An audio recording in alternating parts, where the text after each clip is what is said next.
most bizarre unsolved mysteries of all time. There are many unsolved mysteries in the world, from disappearances to strange occurrences.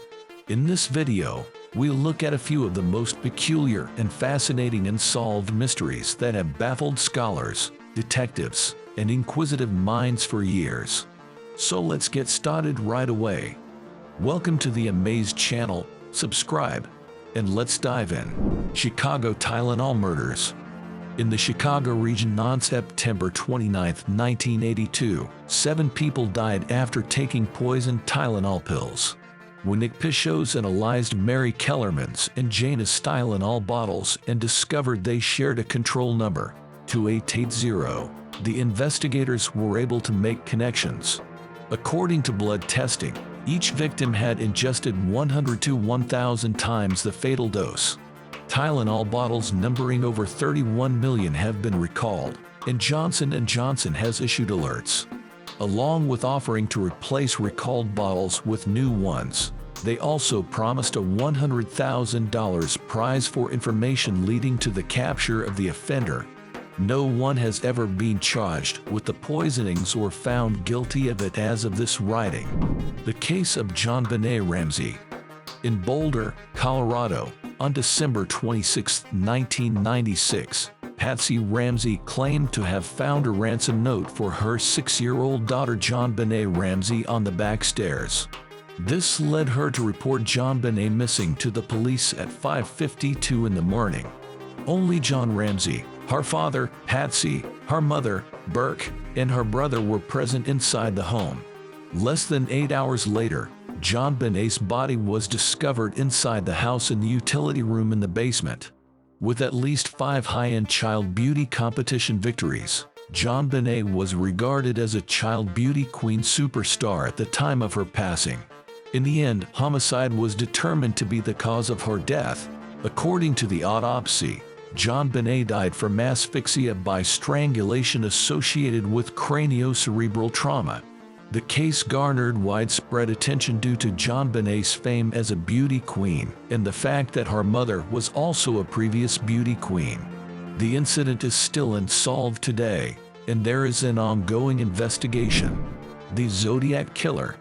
In the late 1960s and early 1970s, a serial killer known as the Zodiac Killer terrorized Northern California. David Faraday, 17, and Betty Lou Jensen, 16, were shot and killed on December 20, 1968, while they were seated in a parked automobile in a gravel parking lot. Darlene Ferrin, 22, and Michael Maggio, 19, were killed in Blue Rock Springs Park on July 4, 1969. The gunman was described as a young, white male, between the ages of 26 and 30, with a broad face, a stocky build, 200 pounds or more, and around 5'8". Someone who identified themselves as the gunman in the murders on Lake Herman Road called the police. A handwritten note claiming to be from the gunman was sent to the San Francisco Chronicle, San Francisco Examiner, and Vallejo Herald on August 1, 1969. In order to establish his identity, the Zodiac Killer penned a number of letters. The symbol that would come to be known as the Zodiac Killer's mark, a circle with a cross across it, was used to sign each letter. 3 codes were also contained in the letters, which the Zodiac commanded be published in newspapers or else he would kill once more. The statement "This is the Zodiac speaking" was the first line of a letter that was received on August 4, 1969. A couple in Salinas, California, cracked the code on August 8. "I like killing because it is so much fun," the code said. "Man is the most dangerous animal to kill. Hence it is more enjoyable than hunting wild game in the wilderness. My most exhilarating experience is something that is even better than getting your rocks off with a girl. The best thing is that I'll be reincarnated in paradise once I die, and those I killed will become my slaves." The Zodiac Killer's final letter was written on January 29, 1974, and it was signed Me equals 37 SFPD equals 0 after he had killed 3 more people and terrorized the country. The mysterious death of Tupac Shakur. Rapper Tupac Shakur was spotted at the MGM Grand Casino in Las Vegas, Nevada, on September 7, 1996, watching a Mike Tyson boxing event. Orlando Anderson, a member of the Compton-based Southside Crips gang, engaged Tupac and his bodyguards in combat after the match. At the intersection of Flamingo and Koval, Knight's vehicle was stopped when a white Cadillac came up to the passenger side and fired out the window, striking Tupac 4 times and striking Knight in the head with a bullet fragment. Chris Carroll, a retired LVPD sergeant, acknowledged in 2014 that he arrived on the site first.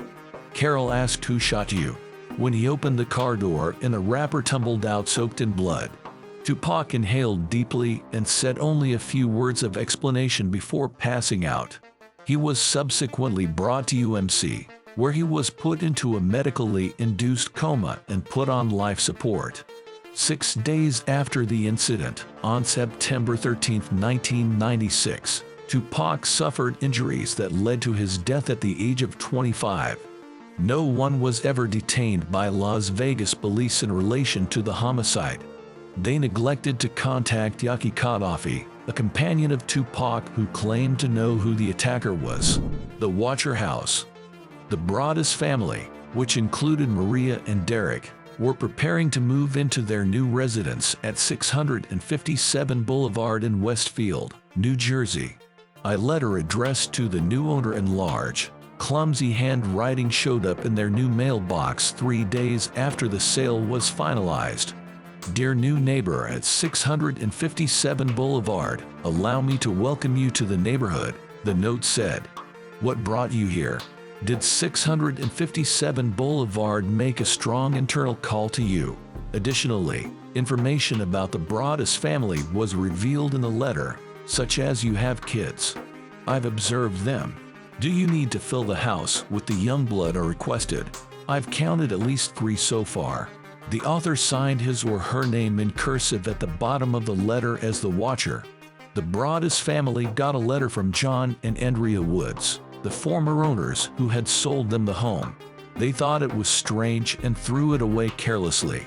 A second letter with much more gruesome information about the family, including the children's names and birth dates, was delivered to the Broaddus family 2 weeks later. A third letter asking where have you gone to? You are missed at 657 Boulevard arrived a few weeks after the Broaddus family had delayed their plans to move in. Due to a lack of a digital trail, the investigation had stagnated by the end of 2014, and the Broaddus family was feeling the psychological impacts. They chose to sell the house 6 months after getting the letters. The Watcher's identity is still a mystery, but 657 Boulevard has been sold and is temporarily off the market. The Sauter children disappearance.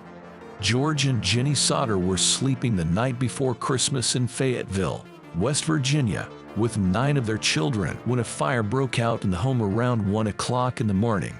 4 of George and Jenny's children were able to flee the house, while the other 5 4-year-old Maurice, 12-year-old Martha, 9-year-old Louis, 8-year-old Jenny, and 5-year-old Betty remained within.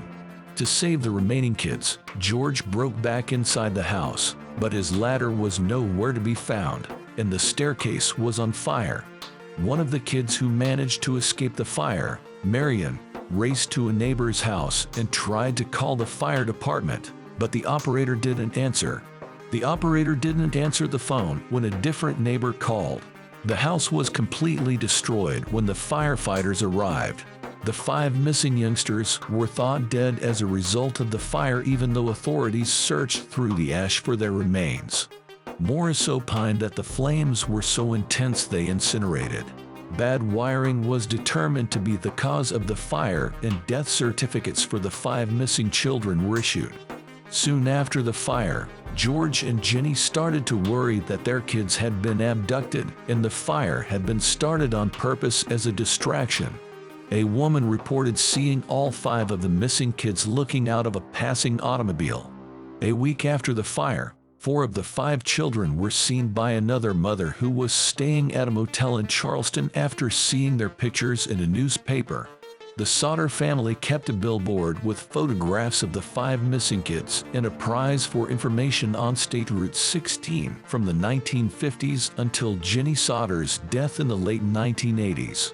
Sylvia, the last known surviving Sauter kid, is adamant that her siblings did not perish in the blaze. They have never been discovered as of yet. Hope you enjoyed watching the video. Subscribe for more.